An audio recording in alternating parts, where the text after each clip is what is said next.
దేవుని పరిశుద్ధ నామానికి మహిమ కలుగునుగాక. యేసయ్య పరిశుద్ధుడు, పరిశుద్ధుడు, పరిశుద్ధుడు. ఒక పాత్రని ఆయన తీసుకున్నప్పుడు, ఆ పాత్రని చేయాలనుకున్నప్పుడు ఎంతో దాన్ని శ్రమించి పిచ్చికి దాన్ని శుద్ధి చేసి ఆ పాత్రను నిర్మాణం చేయబడుతుంది.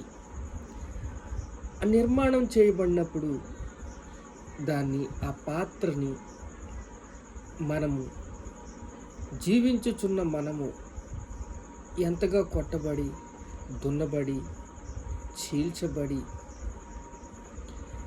మన కోసం తాను ప్రాణం పెట్టి,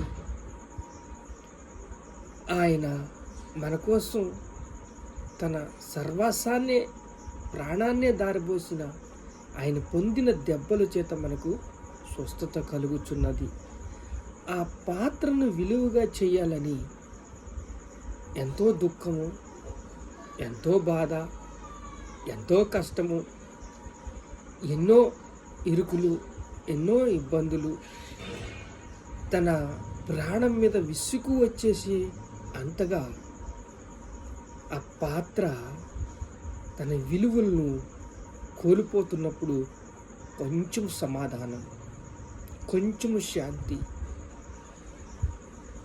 తనకి అనుగ్రహించి తన రెక్కల మీద చెక్కుకుంటాడండి మన ప్రభు.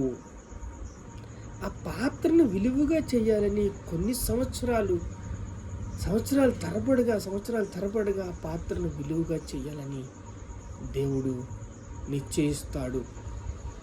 మీరు మీ సొత్తు కారు, విలువ పెట్టి కొనబడిన వారు, మీ దేహముతో దేవుణ్ణి మహిమపరచండి. ఆ పాత్రను చేసిన తర్వాత ఆయన దాన్ని చూసి ఆనందిస్తాడు. అబ్బా, వాడబడ్డానికి ఈ పాత్ర అర్హురాలు.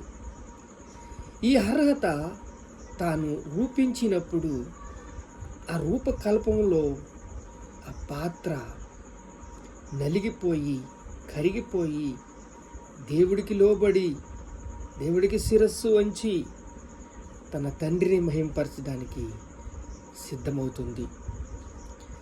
చూడండి, ఆయన పరిశుద్ధ గ్రంథములో విలువ గల వాగ్దానాన్ని మన జీవితంలో నెరవేర్చడానికి ఎంతో సమర్థుడు.